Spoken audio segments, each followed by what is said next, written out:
What's the sound of emotions? In this episode, I will try to answer this question. In fact, my first task is to invent short motifs to evoke specific characters. I'm also required to specify tempo, instruments, register, dynamics, and articulations. But what's a motive? For our purpose, we can define the motive as the smallest significant musical unit, featuring distinctive rhythm and intervals. The usage of the motive provides unity and coherence to the piece. In fact, a composition often develops by repetition and variation of its motives. I will link more detailed resources in the description of the video. With an understanding of the motive and a list of the assigned emotions to represent, I started sketching at the piano. After some experimentation, I came up with a reasonably convincing motive for each of the emotions.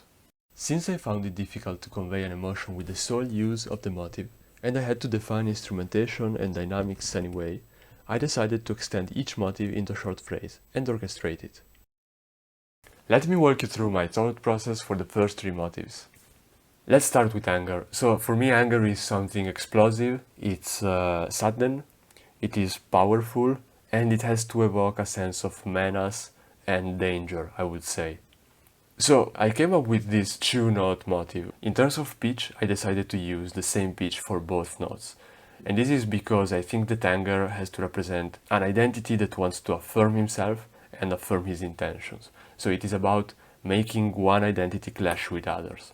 The dynamics, of course, I wanted to represent power, so it is fortissimo. As for tempo, I decided to go for a moderately fast pace, so we are around 115 BPMs. Next, what's the instrument to represent this motive? In terms of instrumentation, I had to choose the brass section because the brass section is the most powerful one, in my opinion, in the orchestra.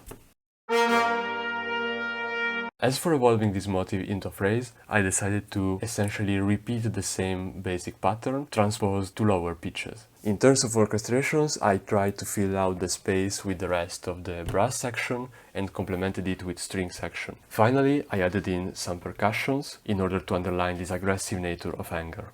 And here's the final result.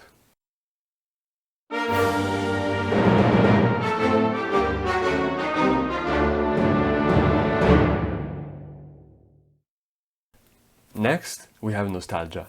When you're nostalgic, you are essentially sad for missing something, but what you're missing is related to a happy moment in your life or in your past experience.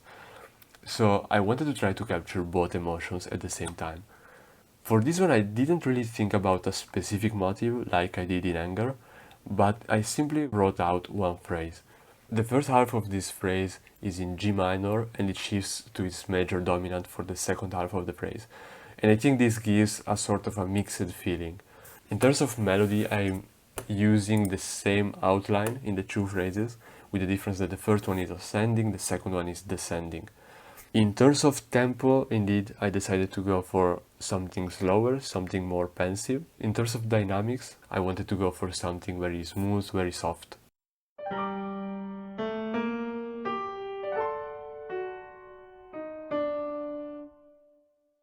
The orchestrated version started with choosing the bassoon as the main melodic instrument, and the harmony has been moved to a harp that plays an arpeggio.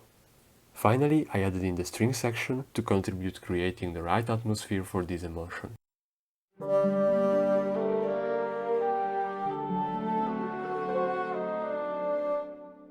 The last emotion I will walk you through is fun. This was by far the most difficult on this list. And the reason is I don't really know how to represent it in music. The only thing that eventually came to mind was to go for something cartoonish and bizarre. So I came up with the first motive, which is intended to be used mainly as a bass line. And the second one provides some more melodic richness.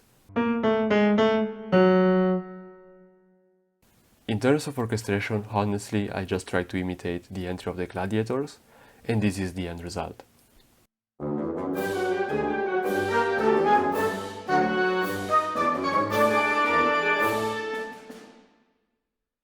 Well, I don't know if I managed to represent fun, so let me know what you think. I will now play for you the remaining motifs, but this time I will reveal the target characters only at the end.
Do you think the music captured the emotions? Let me know in the comment section. What did I learn from this? Number 1. The depth of emotions. Trying to represent something requires you to understand it, and I really had to think about the meaning of each emotion and the differences between them. Let's take nostalgic and melancholic for example. The differences between them are really quite subtle. The same goes for anxiety and fear, or again, the different types of anxiety. The second learning is about the use of orchestration and articulations. Using a staccato instead of a legato or picking one instrument section over another can really have a massive effect on the final mood that you can convey through your music. Overall, I have to say it was a really fun and challenging way to start exploring motifs and music composition in general. In fact, if you're a beginner such as myself, I suggest you try to do this exercise as well. That's it for today. Thanks for watching and see you in the next episode.